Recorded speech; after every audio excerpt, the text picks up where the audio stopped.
नमस्कार दोस्तों, मैं हूं आपका दोस्त अरविंद शुक्ला। मेरे इस YouTube चैनल में आपका बहुत बहुत स्वागत है। आज क्या हुआ कि आज मेरे पुराने मित्र मिले जो मेरे 20 साल से मेरे क्लाइंट हैं। आज बड़े नाराज़ थे। मैंने पूछा भाई क्या हुआ? बोली ये मार्जिन क्या होता है, ये क्यों ले रहे हो? भाई हम काम कर रहे हैं, हम पैसा देंगे, भाई आप क्यों ले रहे हो? ये तो ये बड़ा कठिन हो गया मेरे को उनको समझाना। तो मैंने यही सोच के मैंने सोचा कि आज है ना मेरे सारे क्लाइंट्स को, मेरे जितने भी लोग हैं मेरे पहचान के, मेरे मित्र हैं, सब लोगों को शायद कहीं ना कहीं मार्जिन को लेकर, सेबी मार्जिन के जो नए रूल्स आए हैं उनको लेके लोगों को कुछ ना कुछ परेशानियां हैं।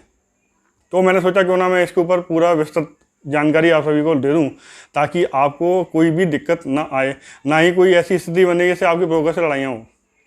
तो सबसे पहले जानते हैं कि ना मार्जिन होता क्या है। मार्जिन क्या होता है? बेसिकली कोई भी हम स्टॉक लेते हैं, हर स्टॉक में एक मार्जिन लगता है। पहले वो ब्रोकर पे करते थे, अब वो आपको पे करना है। बस उसका परसेंटेज जो वार मार्जिन के रूप में वो बढ़ा है। किसी का 10% है, किसी का 20 है, किसी का 25 है, किसी का 40 है, किसी का 80 है। टी ग्रुप का 100% मार्जिन होता है, ये आप शायद पता होगा आप सभी लोगों को। अब ये तो हो गया मार्जिन कितना लगेगा, ये मैंने आपको बता दिया। मार्जिन क्या है कि हर शेयर का पर्टिकुलर एक स्टॉक का एक मार्जिन होता है, वो मार्जिन आपको देना होगा। ठीक है, अब मार्जिन देने के बाद आपको लिमिट खुलेगी, तभी आप काम कर पाएंगे। यदि मार्जिन नहीं होगा तो आप काम नहीं कर सकते। आप दवा बना के आपने काम कर भी लिया और आपने शाम को किसी भी हालत में पैसा ट्रांसफ़र नहीं करा, चेक नहीं दिया, तो आप निश्चित मानिए कि आपको उसके ऊपर पेनल्टी लगेगी। अब मार्जिन की ज़रूरत क्यों पड़ी, ये एक बहुत गंभीर मुद्दा है। इसके ऊपर है ना हम चर्चा करेंगे तो शायद घंटों लग जाएगा, पर अभी मेरे को लगता नहीं कि हम सब चीज़ों पर चर्चा करें। कार्वी का केस आपने सुना ही होगा, शायद उसको लेके कुछ सेबी को कुछ दिक्कतें थी, कुछ बहुत सारे ब्रोकर अभी डिफ़ॉल्ट हो गए हैं। उन सब चीज़ों को लेकर शायद सेबी के मन में है कि इन्वेस्टर्स को किसी भी तरह से नुकसान ना हो, ये सेबी का मंतव्य है। इसमें मैं सेबी के साथ सहमत हूँ और इसमें कोई गलत नहीं है, पर थोड़ा वॉल्यूम को लेकर दिक्कतें हो सकती हैं, पर वो आने वाले समय में धीरे धीरे सही हो जाएंगे।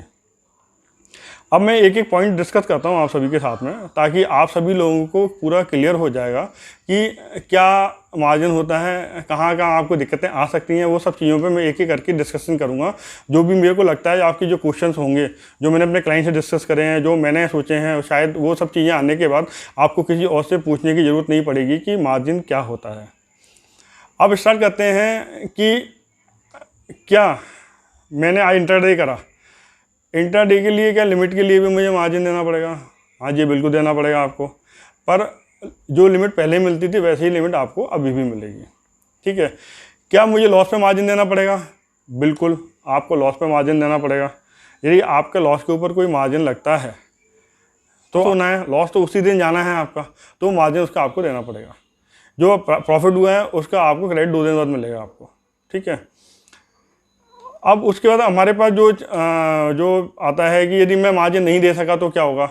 यदि आप मार्जिन नहीं देते तो आप ये समझ लीजिए कि पहले दिन 1% पेनल्टी है मार्जिन की, दूसरे दिन 1% है, तीसरे दिन फिर 1% है, चौथे दिन 5% पेनल्टी है, 5वें दिन, 6वें दिन, 7वें दिन यदि आप नहीं पेमेंट कर रहे हैं तो 5% आपको पेनल्टी लगेगी, जैसे कि फ्यूचर में लगती है।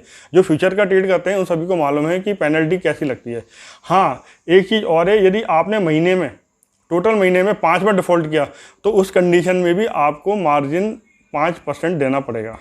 ये बिल्कुल आप तय मानिए। बिल्कुल मैंने 100 शेयर रिलायंस के कल BTST में लिए थे, आज बेचना हो तो क्या मुझे मार्जिन देना होगा? जी हाँ, आपको बिल्कुल मार्जिन देना पड़ेगा। यदि आपने BTST में कोई शेयर लिया है और आपका मार्जिन आपने शेयर प्लेस नहीं करा के रखे हैं तो आपको उसके लिए मार्जिन देना पड़ेगा। पहले क्या होता था, हमने शेयर लिया, कल बेच दिया, कोई मार्जिन की कोई टेंशन नहीं है, पर अब आपको मार्जिन देना पड़ेगा। अब प्रश्न आता है, क्या मुझे MTM मार्जिन के शेयर का लाभ नॉन MTF ट्रांजेक्शन जैसे इंट्राडे पे मिलेगा या नहीं मिलेगा? जी नहीं, वो आपको नहीं मिलेगा। आप MTF का जो मार्जिन दे रखा है उसके ऊपर आपको कोई भी इंट्राडे का कोई लाभ आपको नहीं मिलेगा, क्योंकि वो एक कैश सेगमेंट की एक अलग डील होती है, ये एक अलग सेगमेंट है। दोनों बहुत अलग अलग चीज़ें हैं, दोनों में आपको एक दूसरे के साथ में मार्जिन आपको नहीं मिलेगा। और आप अपने ब्रोकर से भी कंसल्ट कर सकते हैं, वो भी और क्लियर कर देंगे आपको इस मैटर के ऊपर। अब ये क्वेश्चन आता है कि मेरे अकाउंट में डेबिट है, प्लेस किए हुए शेयर को बेचने पर क्या मार्जिन देना होगा? अब आपके अकाउंट में डेबिट है, कोई दिक्कत नहीं है।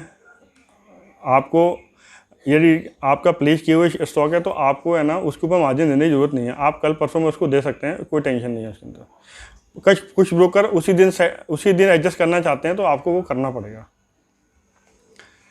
अब एक मुद्दा आता है, मेरे पास 100 शेयर रिलायंस के डीमेट में है, तो क्या मुझे मार्जिन देना पड़ेगा? यदि आपके शेयर डीमेट में हैं उसी ब्रोकर के हैं जहां हम ट्रेड कर रहे हैं, तो आपको मार्जिन देने की कोई आवश्यकता नहीं है, क्योंकि वो शेयर आपके ब्रोकर अर्ली पेन में लगा देगा और वो शेयर आराम से बिक जाएंगे, उसमें कोई टेंशन नहीं है। पर आप उन शेयर के बदले में दूसरे दिन आप वो शेयर नहीं खरीद सकते हैं। या मैंने मार्जिन का चेक दिया और किसी कारण से वो चेक बाउंस हो गया, ये बहुत अच्छा क्वेश्चन है। यदि आपने चेक दिया हुआ है, अब गलती से कोई भी गलती, बैंक की गलती है, आपके सिग्नेचर की गलती है, डेट गलत डल गई, ब्रोकर ने कोई गड़बड़ कर दी लिखने में चेक को, कुछ भी कोई प्रॉब्लम हो, आपको 5वें दिन यदि चेक क्लियर नहीं होता तो वेरी फर्स्ट डे से जो मार्जिन लगना है 1% का आपको पेनल्टी लगेगी 3 दिन, चौथे दिन 5%, 5वें दिन 5%। जब तक वो डेबिट क्लियर नहीं हो जाएगा आपको 5% पेनल्टी आपको लगातार लगती रहेगी। तो सोच समझ के चेक दें, देख लें कि कहीं कोई गलती तो नहीं हो रही है, क्योंकि वो गलती आप ही की मानी जाएगी, ब्रोकर चीज़ को बेयर नहीं करेगा किसी भी हालत में। अब एक मुद्दा और आता है कि क्या मुझे शेयर प्लेज अनप्लेज कराने का चार्ज देना होगा? जी हाँ साहब, आपको शेयर प्लेज अनप्लेज कराने का चार्ज देना पड़ेगा, क्योंकि वो डीमेट चार्जेस की तरह होता है, वो आपको पे करना पड़ेगा। कोई 10 रुपये ब्रोकर चार्ज कर रहा है, कोई 15 रुपये कर रहा है, कोई 25 रुपये कर रहा है, हर ब्रोकर के अपने अपने चार्जेस हैं। वो आपके ब्रोकर से आप जाके बात कर सकते हैं कि भाई आप है ना प्लेज अनप्लेज के क्या चार्ज ले रहे हैं। कुछ लोग शायद फ्री में भी कर रहे हैं अनप्लेज, तो एक बार अपने ब्रोकर डिस्कस करें, तो वो एक मुद्दा है जो आप ब्रोकर से बैठ के कर सकते हैं, शायद वो आपको उसके लिए आपको रिलीफ देते हैं उसमें। अब एक चीज़ और आती है कि क्या मुझे MTF के लिए शेयर अलग से प्लेज कराना होंगे? आपको MTF के लिए शेयर अलग से प्लेज कराने पड़ेंगे, मार्जिन के लिए शेयर अलग से प्लेज कराने पड़ेंगे। दोनों मैंने पहले भी बोला आपको, दोनों बहुत अलग अलग अकाउंट्स होते हैं, तो दोनों के लिए आपको अलग अलग मार्जिन देना पड़ेगा। क्या मैं अपने प्लेज के शेयर कभी भी बेच सकता हूँ या मुझे क्या करना होगा? जी हाँ, बिल्कुल आप बेच सकते हो, कोई दिक्कत नहीं है। आपका जो शेयर है आपका है, आप प्लेज के बाद शेयर बेच सकते हैं, कभी बेच सकते हैं। बस यदि आप ऑनलाइन ट्रेडिंग कर रहे हैं और आप मोबाइल पर कर रहे हैं, तो एक बार अपने ब्रोकर को एक बार इंटीमेट कर दें कि भाई मेरा मार्जिन का शेयर मैंने प्लेज में दे रखा है, तो ये मैंने आज बेच दिया। हालांकि ब्रोकर एडजस्ट कर लेगा, फिर भी कई ब्रोकर के भी सिस्टम नहीं जनरेट हो पाए अच्छे से, तो आपको एक बार बता देंगे तो वो दोनों को फ़ायदा रहेगा, किसी को नुकसान नहीं होगा उसके अंदर। मेरा डीमेट अकाउंट कहीं और है, एक मुद्दा और आता है कि मेरा डीमेट अकाउंट कहीं और है।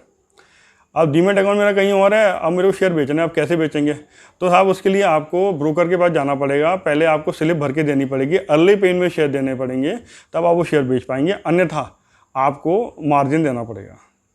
क्योंकि बिल्कुल सीधा सा फंडा है, यदि शेयर उस ब्रोकर के नहीं है आपका, आपको मार्जिन पे करना पड़ेगा, तभी आप शेयर बेच पाएंगे, नहीं तो आप शेयर नहीं बेच सकते।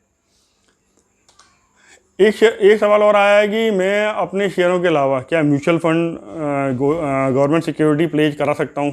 जी हाँ, आप बिल्कुल करा सकते हैं, पर उसके लिए ज़रूरी है कि वो आपके म्यूचुअल फंड और गवर्नमेंट सिक्योरिटी आपके इलेक्ट्रॉनिक फॉर्म में यानी डीमेट में होंगे, तो आप उसको प्लेज करा सकते हैं।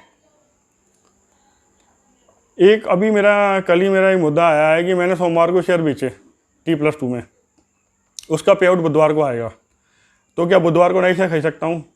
बिल्कुल खरीद सकते हैं आप, कोई दिक्कत नहीं है, क्योंकि पेमेंट बुधवार को आपका आएगा ना, तो वो मार्जिन वहाँ से फुलफिल हो जाएगा, तो आप वहाँ से ले सकते हैं, उसमें कोई दिक्कत नहीं है।